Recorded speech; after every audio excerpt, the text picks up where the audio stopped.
Alright, so I want to make a quick video for you guys about basically the most common assessments that I tend to run or that I'm probably going to ask of you.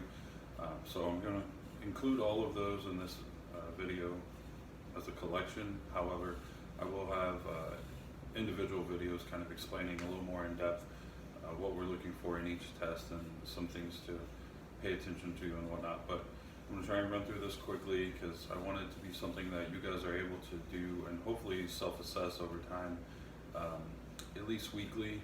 If you have a chronic issue, you probably need to do it at least on training days, if not more frequently than that, until it clears up. But some of the most common things that we need to pay attention to: internal or external rotation of the hips, shoulders, rotation of torso and neck, function about the glutes, just some different things like that. So I'll try and yell at the camera as we run through this what we're doing so that you get familiar with the terminology and everything. But as always, if you guys have questions, shoot me a message. I have no problem answering that. So while we're up in this seated position, one thing I like to look for: external rotation of the hip. And just a quick note on camera position: ideally you would be directly in front of the camera, but this was the best angle I could get to kind of fit everything in. So you would have a better idea of how much this is actually rotating if I had the camera in front here. But external rotation, I don't have my foam roller handy, but if I had a foam roller here, I would put it in between the knees, slight pinch, and then internal hip rotation, which there's not very much of there, so definitely something I need to work on. Next, torso rotation. So we sit up with a tall spine, hands across the shoulders, rotate as far as you can one way, back to neutral, rotate as far as you can the other way, back to neutral. For cervical rotation, same thing, except we're just turning the head, neutral, opposing side, neutral. One thing we can check is below parallel hip flexion here. So pull that knee. Try not to use too much of the table, but you can use it to help balance. Pull that knee to the chest, and I'm not scrunching forward and dropping the chest. I'm just pulling that knee up. And for all of these assessments, you would do both sides, but for sake of time, I'm just going to do one side. So the next, we typically look at hip flexion. So keeping that leg perfectly straight, keeping the opposing side down and also perfectly straight. Just lift as high as you can, and then back down.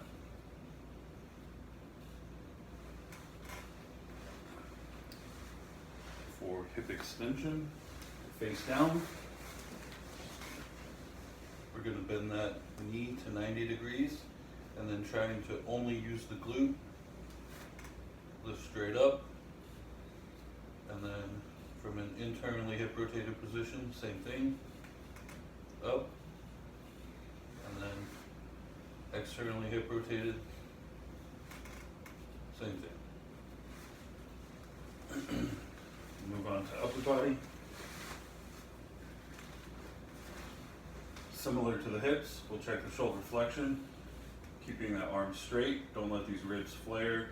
Try not to let any arch form in the low back. Nice and slow, controlled. And make sure that arm stays locked. That's about all I got right here. Internal, external shoulder rotation. So we'll start with internal.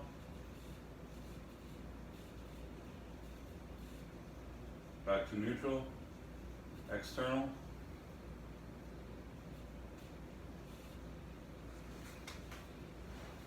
And then finish up with shoulder extension. Keeping that arm straight.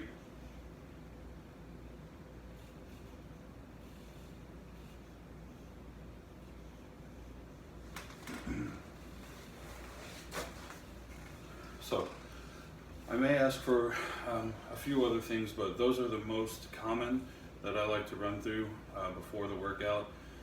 Takes maybe 5-10 minutes. You can have a partner help watch your ranges of motion and make sure that you're not compensating or anything like that, but your job as the person doing it is to pay attention to what you feel are the correct muscles contracting. Am I keeping compensations out of the movement? Does it feel the same left to right? And that's the biggest thing, is just making sure that we're balanced left to right, because even if I have poor hip mobility on the right, if the left is pretty much identical, I'm less prone to injury than if one is great and one is extremely poor, because then we're going to be compensating a lot on that good side. So hopefully this helps keep you guys a little straighter and kind of gives you some insight and practice as to self-assessing. And then the corrections or activations for each of these movements is typically the same as the assessment. So let's just say I had poor internal shoulder rotation, which I do. You could have someone assist you in blocking that arm as you're trying to internally rotate.